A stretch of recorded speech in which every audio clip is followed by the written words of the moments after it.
Okay guys, this is the directions for your final graphic design challenge where we're creating a puzzle. So I would have a partner and I have created a 10 by 10 puzzle or a 10 by 10 advertisement. So this is the 10 by 10. You can see I have my rulers here. It's 10 by 10 and this is what I've created. In the meantime, my partner, whoever that would be creating something on their own, a 10 by 10. So each one of us are going to get graded on did we create a good puzzle. Okay, so first of all, I'm just getting graded on this. So you can see I have all my layers here, and this is what I created. Okay, to get this ready for my partner to play the puzzle, I have to save this into 2 by 2 squares. Okay, this seems a little bit like it's going to take a long time, but once you kind of get going, it really doesn't. And I'm going to show you the easiest way to do this.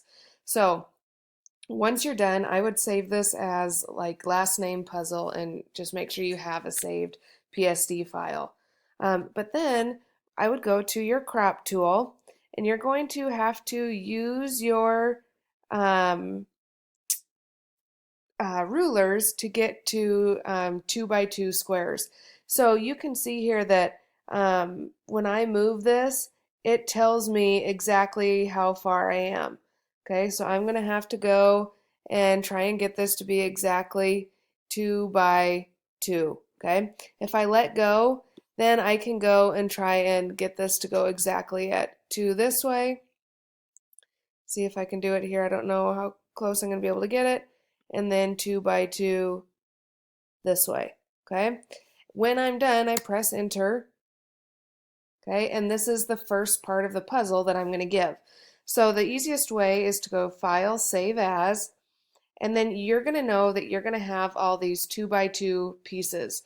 So if I name this one like puzzle piece 1 and then I name the next one 2, that's going to be really easy to put together, right? Because they're going to be able just to take all those and put them together. So what I would want you to do instead is kind of have some strategy of how you are going to name these so they're all mixed together. So one way that's made it easier for kids in the past is to print your puzzle out, okay, before you start cropping it. Cut it into 2 by 2 squares, put a number on the back of each of them, shuffle them up, put your puzzle together in front of you, and then use that to help you do all the saving, okay? So I could maybe name this one as 4, okay, even though it's just so I have pieces, okay? And I say save, oops, and actually I'm going to have you save these as JPEGs. So let's say I save this as 4. I'm going to save this as a JPEG. So this is one piece of my puzzle that I'm going to give to my partner. Okay.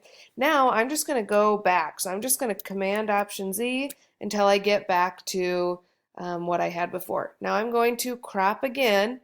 Okay. And I'm going to use my guides and all that stuff so that I can get this as perfectly as I can.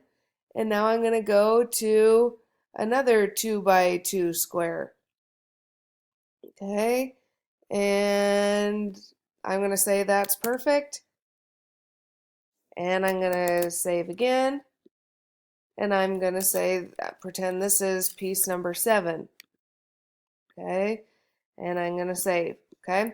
Once I have all of my pieces done, what this is going to look like is all different pieces. So I'm going to have each of my pieces labeled as 1, 2, 3, 4, and so on. Okay. Then probably the easiest way to do this is to do a Google document, and you can um, link all of your photos to that document. You could just switch computers with the other person and that's fine, but you will have to turn in each of those um, pieces to get graded anyway. So if you want to get that ready now, you can do that, or you can just switch computers with your person and get it ready later. But I'm going to show you how you can get it ready now so that it can be done. Okay, so on Classroom there is your Graphic Design Challenge 3 and it has all 25 pieces laid out.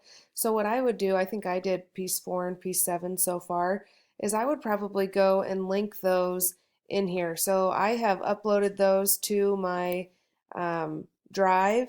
So I would go get the link. I would make sure anyone with a link can view.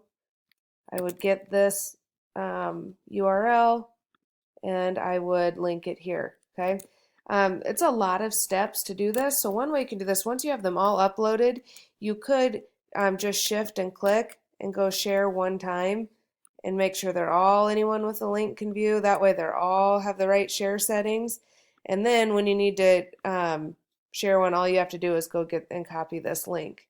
Okay, so then on piece number 7, here's my link. Okay, so what's going to happen then is I'm going to share this document with my partner, and they're going to have 25 pieces of a puzzle that they need to put together. Okay, so they will go and they'll create a new 10 by 10 document, and then they're going to need to open all of these pieces that they have. And what they will start doing, they just have JPEG, so they'll just take their move tool and they'll have to start moving these in to their new puzzle, and they're going to have to start figuring out where these go.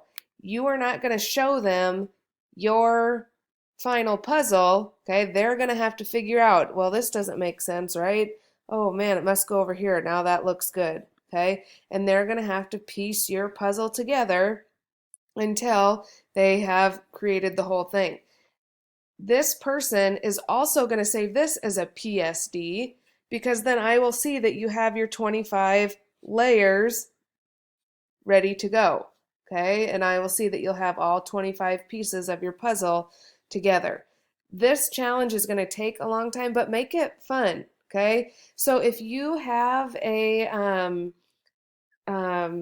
fun puzzle that you think, man, one of these would be really cool that I've created, I just got to get it to be a 10 by 10 project, that's good. Okay, you want to make it challenging for your partner, but you don't want to make it also impossible. So as you can tell, I put a black square around my whole puzzle. That's kind of like the edge piece. You know, when you're doing an actual puzzle, when you're doing this physically, you would get all the edge pieces and corner pieces out first. That's going to help your person if you have an edge.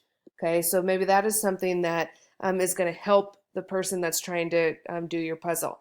If you just do all text, it's going to be really easy to put text together. That's not going to be much of a challenge. Okay, you can see when I started creating mine, I knew this was going to be a corner piece and I knew this was going to be a top piece. Okay, but if there wouldn't have been text here, I wouldn't have known for sure where her head was going to go. But because there's text, that made it pretty easy. Okay, so I would do a little bit of text, but I tried to, when I created mine, to give some lines, give a little bit of a text somewhere, have some different people. Okay, it doesn't have to be a carol or a sports theme. That was just what I chose for mine.